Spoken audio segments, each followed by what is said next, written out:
Hello, family and friends. Super excited today to chat with Lori, the founder of Gifts of Autism, the Gifts of Autism. And for some of you, you really need to watch this all the way through. Some of you are going to be actually very apprehensive to the information we're going to share. Many Especially if you have a child like me on the moderate to severe end. And then, even a step further, some of you might find this a bit controversial because we're going to be talking about things like telepathy and ESP and clairvoyance, these particular aspects that many think are crazy or invalidated, whatnot. For those of us that love Jesus Christ, we find that in the Christ conscious community as, gifts from God and here doing his purpose. So, hey, Lori, thanks for joining us. I introduced you and invited people to stay in and listen to this all the way through because you just have some amazing perspectives. Although somewhat controversial, and some parents might tune out, we've encouraged them to stay tuned in. I appreciate it. It's great. I'm grateful to be here as well. So thank you for the opportunity, Jamie. Oh my gosh, thank you. I love you. We've known each other for a long time now, and Dominic absolutely loves you. And he's just so honored that there's somebody like you in our space. That's many of us are brave enough to step out there into speaking what our truth is. But for many people, the truth of looking at autism, especially when they're dealing with any symptomology that's different, or they end up being bullied, or there's a physical ailment, or there's a lot of tumultuousness and a vibrational and emotional state of challenges beyond any parent's wild imagination, to see this as a gift. So I'm going to let you take the lead in the beginning, and talk a little bit about why you see the gifts of autism as opposed to what many parents think is a curse or a challenge or a problem. Thank you. Okay, well, I will just say that I have been working directly with the children for 28 years now. So I've been on the road, I've been doing this I want to say on the roll for like 28, for a long time. And 1990, it was like 1 out of 10,000 kids that are diagnosed on the spectrum. So that was quite a bit of difference. And back in the day, like when I would say that I work with autistic children, they would look at me like, what is that? Like artistic? So like it didn't even compute. So that's how long I've been doing this. Um, so at the beginning, you know what, I also bought into the belief that, it's a developmental delay and, that we need to help them fit in more, and, you know, so basically in 2005, was it 2000? No, 1995, long time ago. I was a preschool teacher and I've done all the different modalities in the mainstream. And so I have a lot of that experience as well. Um, but in 1995, one morning, one of the kids who like clockwork, because they love their routine, at playtime chose to make a log cabin out of Jenga blocks. And so this morning I decided to sit next to him and do my own, but like sort of emulate his. And it was just, okay. So I mean, I thought, how hard could this be? He makes it look so darn easy, right? So I started to join him and I got as far as the roof.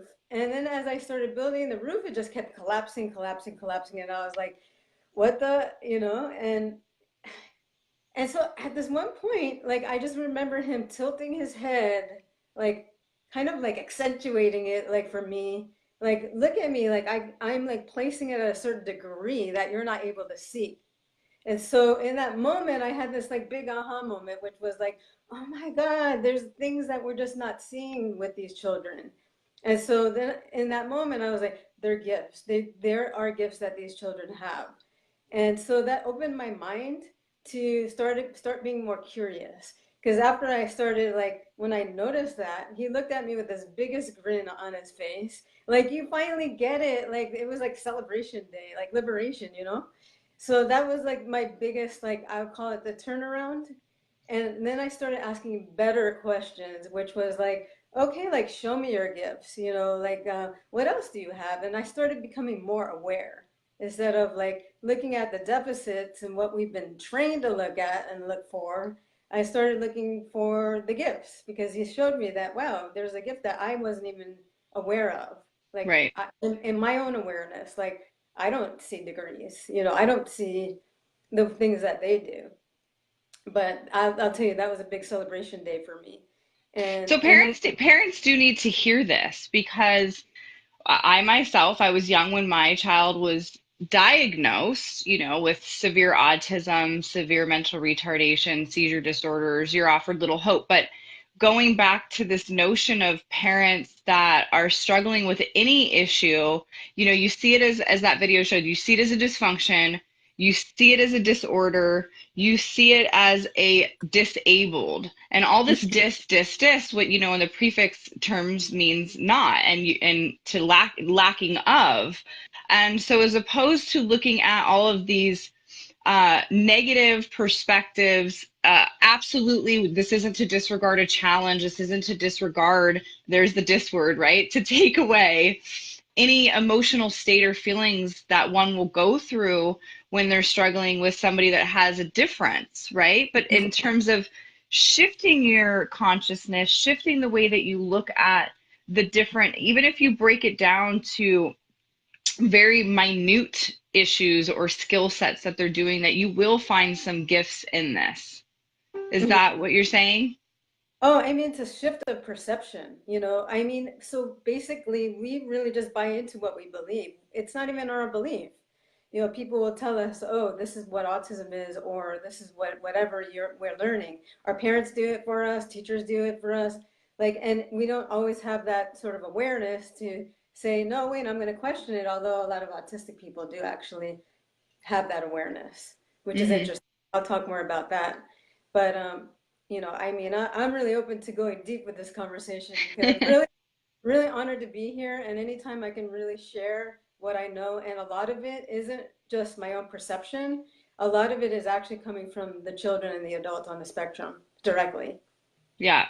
And I think this is important for anybody watching, whatever we've struggled with in life, from our own internal strife, if we're essentially considered typical or neurotypical or normal, is really truly finding gifts and things during times of challenge and during times of persecution, if you will, or labeling. I mean, this is the big issue, is this labeling. So, we talked about it in one of our prior shows, the I am consciousness. I am a mother. I am schizophrenic. I am autistic. I am an alcoholic. I am a workaholic. I am a husband. I am depressed. I am anxious. I am ADHD. I think starting simply with that shift in consciousness is that the I am presence is really just finding the gift in the shared consciousness of all of us in humanity, and that through that purposeful goal of love that you'll discover the Mhm. gifts within all of these different particular labels. So share a little bit more when you say you want to go deep with the listeners and share your perspectives on such things.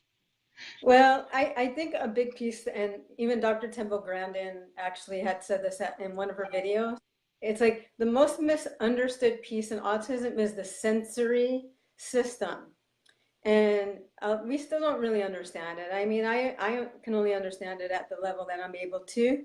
But I can tell you this, even from the get-go, when the kids covering their ears, when they can hear the ice cream truck or the garbage truck, because they love the garbage truck, right? Trash truck. I mean, it's Fire like they bust trucks, the window, and trains. like, right, there's nothing there, but they're like trash truck or whatever. It's like they have this heightened ability, Sensitivity. sensitivity, hearing, tasting. That's why a lot of these things are like, even when they're tasting, it's like, it's true. I mean, you can't just be like, oh, get over it. It's like they really have these sensitivities. So, Oh, Dominic will completely vomit involuntarily if you try to give him a hot dog. Anything texturally of that nature, he will literally projectile vomit. and so I think a part of it is really understanding that that's real, and that I think what we have to really like get rid of this sort of this misnomer about what sensitivity is, and that it's not a negative thing. Because like, Yeah. remember when like, I don't know if your mom said it to you, but my mom would say, stop being so sensitive. You're so sensitive. And Hmm. that was always like, that you shouldn't be sensitive. but I am sensitive, and what does sensitivity mean? We're all sensitive. I think that's just one of those emotional suppression, that it's not okay to be you. We could go in that direction, but I know what you mean. To repress that sensitivity too. That gets us in trouble too, because we have to be, a certain way, right? Yeah. But these kids are wired, and they come in even from the day they're born. They're sensitive beings, and they're heightened. They're way more heightened than the rest of us. Like they're coming in with a very heightened sensory system. So whether it's like their neurology, or it's just that that's why you see them covering their ears. They have those headphones now, or even the certain glasses. I mean, they need this extra support, and we need to be their support as well. So You know what? that I think. Something that was instrumental in the video that you shared with me that I really liked was change the child or change the environment. Change the person. There is a healthy balance with that. I don't think it's a dichotomous one or the other, but I think you have to definitely dichotomize them out and really analyze each one at a time. So when we talk about change the environment, sure, of course. I mean, the school districts, the doctors, the biomedical interventions, the therapeutic models, the home environment of the parents, the environment of the social groups outside when you're at a park or you're at a party or whatever it is. So you've got obviously what we call in clinical world is like micro, meso, and macro. So your micro is your intermediate environment of your family unit and your extended family unit, and then your macro is your community within you, so your schools, your social service departments, your parks, and then your macro is obviously the political. So when we look at changing the environment, many of us focus on that in I think just a emotional expression way, that we need to change this, we need to change the way we eat, we need to change our water, we've changed our mindset. And then there's the other, which is change the child. So get them into school to a special education teacher, get them to a doctor, get change for their biomedical, change their symptomology, change, as opposed to your model is accepting them for what they are. So speak a little bit more to that, where parents have this internal and outside notion of change the environment, change the child. Well, a big part, and I know you'll appreciate this, the toxic part, So if these children are super sensitive, and they are more than most of us, they're just coming from a very heightened attunement, you can say, very attuned, very heightened sensitivity. Toxics come in all levels. It's not just food, but food is definitely one of them. And we know that the food supply is very toxic at this point, with all sorts of different things. Glyphosate, it's all over the place. And I don't have to even say a word to you because I've been following your work for a long time as well. But also, toxins are also emotions and also thoughts that we're not even aware of, that are things. Thoughts create things, and thoughts are very they're palpable. And to these kids, they read your energy.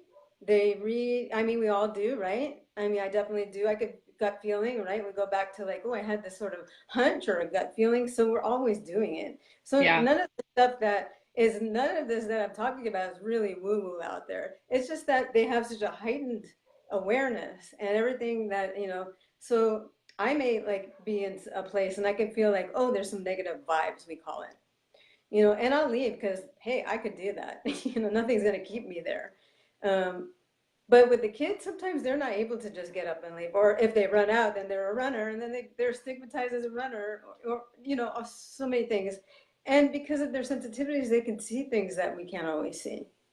Yeah, let's talk about the woo-woo really quick. Let's talk about the woo-woo when you say woo-woo, because I love that, because I've been in the field of education as a teacher and administrator. I've owned schools, I've taught, I've been a counselor.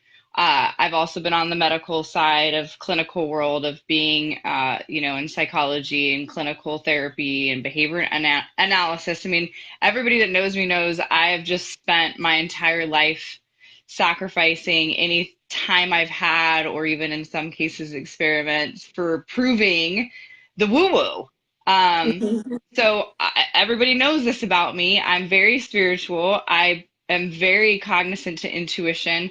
I grew up believing and knowing and seeing and experiencing that telepathic clairvoyance savantism is an actual realism.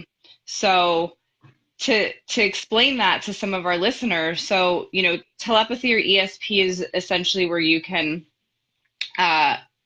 through communication, which you call telepathic communication, hear or get the sense of what that person is actually thinking and experiencing at that time. Whereas clairvoyance is where data just really comes to you. So you'll get a sense of clairvoyance response to that something is going to happen, or that somebody's feeling a certain way, and then you just pick up the phone and call them.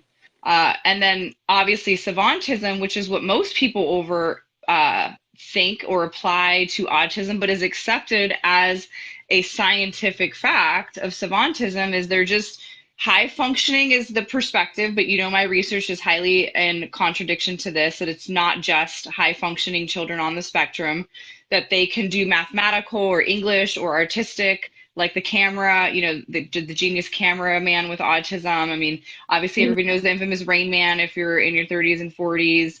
That savantism is like, okay, so if you believe savantism, that people are able to have these gifts, then why do you stop with clairvoyance and ESP? And you've met Dr. Diane Hennessy Powell, who we hired through our nonprofit, and to also do an evaluation of my son, as well as paid her to travel the country with us and to interview other children. And that in my clinics and schools, if you've met some folks, our spokesperson is an MD.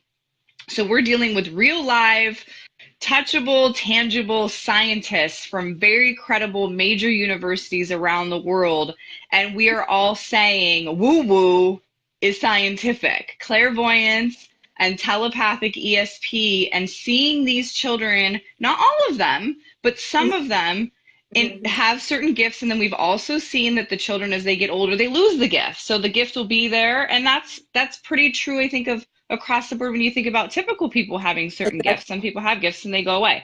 So I want you to talk about, for the listeners, and I've encouraged them to watch this all the way through, is where are you at with the woo-woo? I mean, biblically, God and the Bible itself and Christ consciousness talks about gifts of prophecy and certain other gifts that are capable. If you go to the Hindu or the Buddhist or the Judaism, all the different major spiritual, religious entities talk about these gifts. But for some reason in Western society, it's woo-woo and now you're crazy.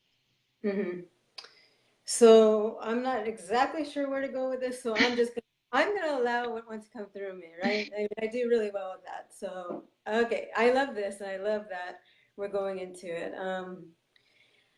Well, yeah, I mean, I follow a lot of the Eastern, schoolings, teachings, and stuff of that. So a lot of this resonates for me. Again, I want to just say that it's not every child on the spectrum that's like this, and like even you saying this, I'll give you a good example of what, I mean, what I really want to, because I want to put out something tangible that like parents see all the time. And one of the things that kind of irks me is that, we have all of these sort of conditioning. So like if a child, isn't looking at the keyboard when he's typing or a book, then you'll get like the teacher or moving their head, right? And yet really what's happening is that this child actually is so completely aware of its environment and it's living in oneness. So I'm going to go into woo-woo here, is that, it's like most of us are not actually fully awake, and actually there's a lot of the children that are awake, which is kind of funny. It took me a while to actually recognize that they're awake and they live in the oneness, because, think about all the kids that like, take someone else's Coke, right, in McDonald's, and everybody freaks out. It's like, that's not yours, Matthew, that's yours, I'll get you yours. Dominic does that. They live in oneness. So, there's a good example for you. It's like, if you understood a little bit more of like their awareness and their experience, then you can have more compassion. So it's like, it's not like they're trying to take you off or anything like that, or all of us. It's just like, okay, then you start to notice, again, like the kids are like this, they're typing and their face is to the right. It's like, no, you got to look at it. It's like, no, they're actually fully accessing their multidimensional abilities, which we all have that. Absolutely. So Yeah, I mean, it's easy just to be like, oh, they're so special, they're, these masters, but you know what? We all are. And but the thing is, they're actually tuned in. They're more tuned in, and part of it is that a lot of them aren't speaking, and then I do know some that are speaking, that are still at that level of awareness. So whatever you want to call it, enlightenment or awakening or whatever, it's like Actualize. yeah, there's so many names, right? But they're fully aware, and that's the difference. They're fully aware of their gifts. And most of us are still conditioned, and we're stuck in, the logical mind. The left mind really is very linear. But the more that you start meditating, that helps. These kids are in that meditation state all the time. So it's like we have to meditate to get where they are, and but we have to help embody them. So we're both needed for each other. It's not like you say, oh, I've got this little master at my house, which is pretty incredible, but they're living here on earth too, and so let's make it easier for them to get out, into the world, into the community, and so that we can all be, living in peace and harmony. Yeah. That Yeah. sounds funny, but you know what I mean, right? I love that you bring in the sensory piece because I think it's finding a relatability and then transferring that over is the sensory aspect of their really whatever sensory you want to come from. I have my own son, of course, that I use a lot, but also uh, the sensory of him running down the street naked, or patients, that like to have their hands in glue, or strings. They love carrying around strings, and you see that in Soma's movie, the A Mother's Courage, or whatever the name of her movie is, with Dove from I've Autism seen it. Speaks. Yeah. Uh, the notion of, yeah, that our children don't need to look at things. I don't need to look at things. Right now I'm looking here, but my peripheral vision can see the mountains through my window that is like thousands of feet away. So if I can do that, but the whatever scientifically or neuroscience, this neuroscience genetic kind of religious of science we're on, you don't really necessarily need that. You just need examples that you're bringing up. Like they love to be naked, they like to be barefoot, they want their feet in the earth, they want to play with Mhm. sensory objects, they want to swing and so then we take the science model and try and apply proprioceptive input and vestibular stimulation, I functional love motor you. skills and visual motor integration and all of these fancy things that I could, myself as a professional, sit in IEPs and listen to it. And your message is just so important for people, and in a balanced manner, of course, because some people, I mean, I've gotten lots of messages of like, who are you to say my child's gift is of autism is a gift, or you're alchemist. Then the opposite end is, how dare you say I'm a disorder or dysfunction? I'm a gift. So it's like, what end of the spectrum can we believe? And I think it's finding that middle ground. And your message that there's gifts of autism really, maybe in the communicative manner, can really be shared with the entire world at large and bring that middle ground from the science world, or, the people that are, everybody's awakened, right? But not everybody knows they're awakened, so they walk around asleep. So the people in the IEP meetings, or the other professionals that are condemning our children and saying they can't when we know that they can, is like, where do we find that middle ground of it? And it really, I find it grounded in humanitarianism. Hmm. So You want me I just to love this drop conversation in? because, yeah, yeah. Like, what do you want to Oh, say? I'll look through our well, questions. yeah, well, I mean, it's just funny. I mean, I guess what's coming through me, and I'm really also, there's linear and then there's nonlinear, and I'm trusting that whatever I'm getting right now, a download, I'd call it. So that's woo-woo right there. But really, we all have it, right? There's, oh, this just came in my mind. It just popped in my mind. It's like, but we use this word download, whatever. But what I'm getting is like, that these children, okay, so these children are actually not as embodied in their body than we are, and it makes sense if you really look at it. And they've come here, so we're all souls.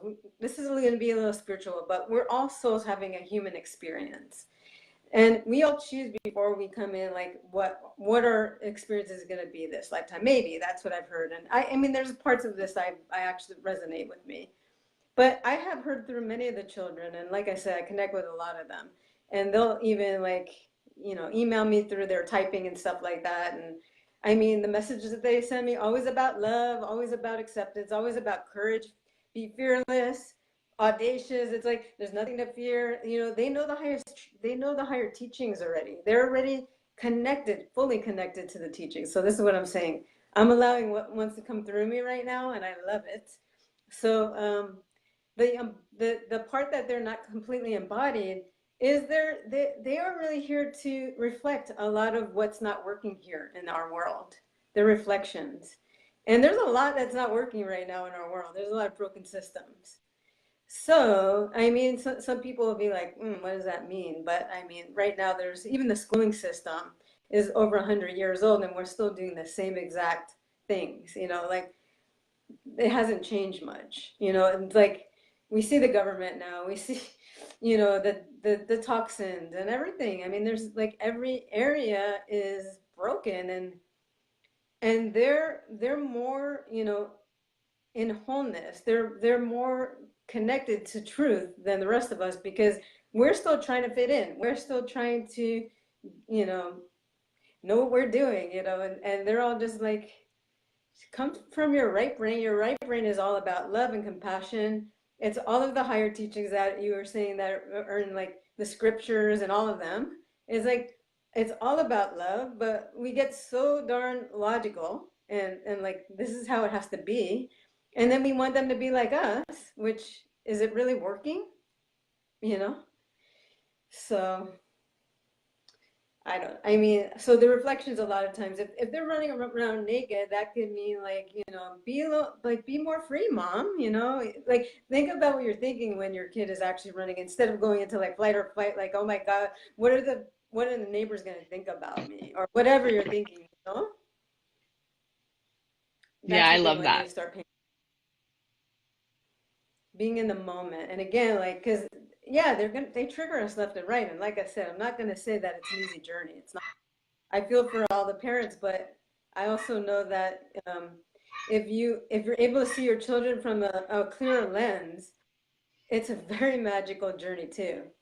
It really is. But we have a very judgmental world out there too. People are afraid of people that are different from them. And that's a big issue, and that energy affects them as well. I definitely, that's a simple thing across the boards is, I mean, unite and conquer, and love all. If you're not hurting yourself or anybody else, obviously, then just let that person be. Why do you need to come from that? And our children really do see that. That's the most interesting concept of the data collection as a researcher that I've compiled over my career, is that these children, the number one thing you see in them is unconditional love. And they're constantly questioning why other people don't unconditionally love them. And when we've had, our testimonials and obviously video data of children engaging in these particular tasks, whether it's telepathic or clairvoyance or savantism through the use of verbal, children that can talk, as well as echolalia, or children that are nonverbal and type through the use of rapid prompting method or our protocol. Your child can type, or functional communication. So when you're looking at these different formats, the most fascinating thing that they are talking about is love. And it doesn't matter if they're a Christian, a Hindu, a Muslim, a Catholic. What we have compiled in our clinics and schools is a notion of that these children want to just have acceptance for themselves and for everybody else. So it's a beautiful thing. And in that regard, there is a message to be found for the families that are hopeless. And we're all out here trying to provide you hope. That's why I encourage everybody to watch this through till the end, is I don't know what your final message is, but my final message is that we all unite and conquer through love and self-acceptance, and changing this paradigm shift of labeling and condemnation. Mm-hmm. I'm right there with you. It's the message is all about love. We hear it all the time. It's like there's nothing.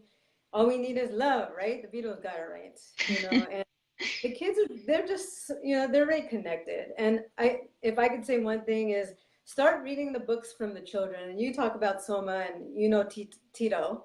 Mm-hmm. And Tito has this one thing, he actually wrote a poem called The Austicated World. Hey, Tito. I bet he's going to chime in, but, or I tune in. love Tito. And I His bet mom. they're all tuned in right now because that is the oneness. There's no separation in their existence. So the rest of us, we think that we're all separate from our experience. That's our perception. But Yeah. I would highly suggest, everyone that really wants to shift their perception is start reading the books from the children. And I wrote a couple down. And there's one that I really love that's not autistic, and her name is Dr. Jill Bolte Taylor. And she had a stroke experience, and she's a neuroscientist. She's like a brain doctor. And she ended up having a stroke and actually was able to witness this whole experience when it was happening. And if you go to YouTube, she did a TED talk on it, but you can see what the difference between the right and left brain, Yeah. are the consciousness. And one of her big quotes that I just love is, please be responsible for the energy you bring into the space. Mm. Really powerful. And we need to be more mindful of, the energy that we're bringing to any space, no matter who's there, because it is real, and we have Yeah. that choice. But one more thing is Could just you put that the in the other day. comments? Oh Sorry to yeah, interrupt you. totally. Yeah. Mm-hmm. Yeah. And just because I feel like so many people keep reading, books from neurotypical people, and it's like that Einstein quote, which by the way, people even say Einstein was more than likely on the spectrum as well, and I think so. And he says, you can't change, I should have written this quote down, but it was like basically you can't change like today's results with the old consciousness, right? So if we're using like, like neurotypical beliefs of what autism is, it's not the higher consciousness. So go to the children, listen to what they have to say. Yeah. I mean, if you're going to do any kind of research, you're going to go to the source, go to the horse's mouth. Sorry, I'm But looking for a pencil. I want to write that down. yeah, I'll write these names down as well. But Matteo Musso, oh my goodness, he's got a book called Handbook of Us: Understanding and Accepting People with Autism, and he also has a YouTube channel. I'll try to link it on our live as well. Mm-hmm. And Dr. Temple Grandin, I mean, she's such a great example because definitely, she's affected with autism, but also she's a PhD now, and she's actually, doing the work that is her calling, which is, gosh, she's making a lot of difference in what they The call it, farming, the farming farming, industry. and the way that animals are, slaughtered, even though, but yeah, I mean, she's definitely doing her part, My to favorite thing making about it a real. Temple Grandin is my favorite thing about her. I've met her several times. I've spoken at conferences she's spoken at, and that she admitted she was wrong. That's like to me the most humble thing. And you and I have talked offline about that as my admitting that some of the things in my experiments and my strategies have been wrong and your theories are wrong. And that's my favorite thing about Temple Grandin is she's a prime example of the Yeah. truth is we can't celebrate neurodiversity, or we can't celebrate or honor, in my opinion, saying that there's a spectrum of neurodiversity when we're all beautifully unique. And And what that did she everybody say? on the she hypothesized that everybody on the spectrum saw in pictures, that they saw the world the way she saw Oh, the world. And then she wrote in her The yeah. Autistic Brain, which interestingly enough, the autistic brain is where I got my Rosenhan Juarez experiment strategy. Kind of wish I had never read her book, but can't say that. I can't say that either because I create everything and I'm 100% responsible for my reality, even when I'm going through my own emotional chaos. But nonetheless, back to the focus is in that book, she talked about, that she was wrong and that she assumed that everybody with autism thought and felt and saw the world that she did. And then she discovered, oh, I'm not right. And she honored that and then came back and said, I think these are the subcategories. But I'm going to argue based off of not only science, but the higher truths and consciousness is we're all beautifully unique. So how can we put us on a spectrum? Absolutely, and I think also that we all have different neurologies as well. So Mm-hmm. we compare each other. It's just we're different, and I think we just really need to step into the truth of it, not make one way right or wrong. But I really respect Temple for coming out and saying that because she's quite a, you know, a famous Yeah. face in the autism community, obviously. So Mm-hmm. yeah, Is a beautiful thing. Yeah, but I love what you're saying as well. Yeah, we are Yeah. unique and beautifully and all of that. So it's an inside job, right? Just to really, love yourself and really just not be so hard on ourselves all the time. It's a journey. Yeah. There's no time for it. So, but why don't we just start looking for the gifts instead of always looking for like the deficits and have that always be sort of like, where we're flashing the light. We're all going to be Yeah. happier if we start looking at each other and we start appreciating each other and being accepting. Well, if I could say one more thing before we finish up too on the notion of changing the environment or changing the children, and this applies, I think it was Alexis asked about anxiety. So again, no matter what symptomology we're describing or character skill or skill set we're describing amongst ourselves categorically, is the irony is learning to quiet the mind, is we're here, we are trying to get the mind to be logical, to express in communication terms logic and linear thinking as if that's the recognized accurate neurotypical way. And so Mm-hmm. that's the irony I've learned, is instead of going full speed, is learning how to slow down and quiet the mind, oftentimes through prayer, meditation, yoga, whatever your methodology is, EMDR, neurofeedback, all these different protocols, is balancing learning how to just stop that thinking process. And yet here, most of IEPs and medical plans are written to speed up and create the mind to be more logical. So that's one thing I hope in the next, 50 years of my remaining career, as I've been wrong in the past in a lot of those treatment plans and protocols that I've written, is that your perspective of the gifts of autism is something that really just needs to be continued acceptance and shared with the world. I appreciate that. And to be honest with you, my perception continues to expand as well. I mean, obviously, I didn't come into this whole field with this perspective, and it continues to. But what I realized, the better questions you start asking.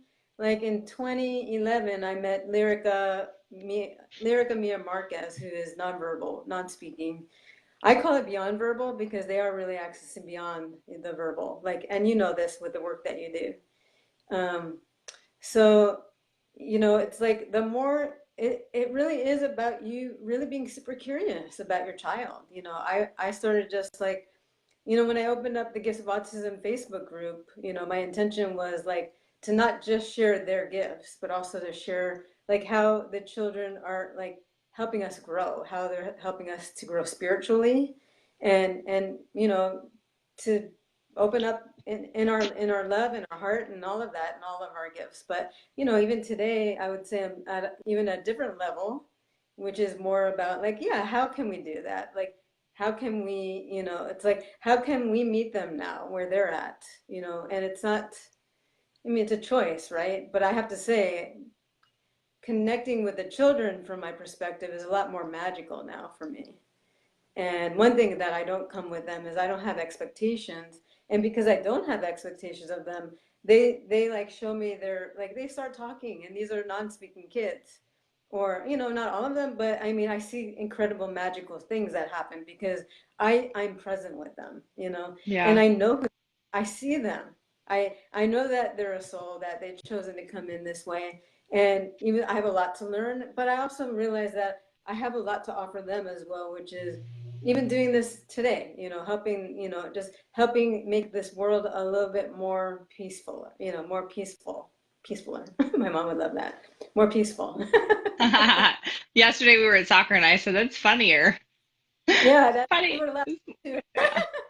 Eventually Yeah. it's going to enter the dictionary. See, that's just a prime example of evolution. And maybe it should be funnier. Or what did you say? Yeah, funnier. Yeah, I mean it's funnier, right? I mean, is it more funny? Yeah, Oh, it's is just that not, it? it's always more More funny. Yeah. or more? But Yeah, but that's it. Like, just get over it because you understand me, and I think that's when we have to go with the children, which is like they're always communicating with us, and we're always making it so like, okay, but you know what? You have to communicate with me the way that I want you to communicate with me Right. versus like, like I am going to meet you halfway, and I'm so willing to meet you halfway. I'm willing to learn from you. That's a huge shift. Yeah. I appreciate this conversation so much. I appreciate you. I appreciate everybody. So, do you want to wrap up with some kind of intention or creation or prayer to the families watching? Well, I mean, I'll just say, if you guys want some more information and they want to connect with me, that they can find me on the giftsofautism.com, and I'll post that in the comments. And yeah, I mean, I'm definitely open to more, more questions if they come up. And also, I invite people to the Gifts of Autism Facebook group, which we have almost 1,000 members right now. So there's a lot of good stuff there. There's a lot of I like to post the children's words, and sometimes children are adults, but I kind of call them all children because they're all very innocent, you know. Yeah, I can't say all of them, and I want to qualify that again because they're all different, and we're all different too in the personality side as well, and the We're all processing. children, even We're me, all you. We're children. all children. Yeah. We need to play more too, right? Absolutely. Playing is fun. I mean, we've lost that in the world. Ooh, so much, so much. So Yeah. to playing and having more fun and just connecting with each other and learning from each other and Yeah. loving each other. Yeah. Yeah. Yeah.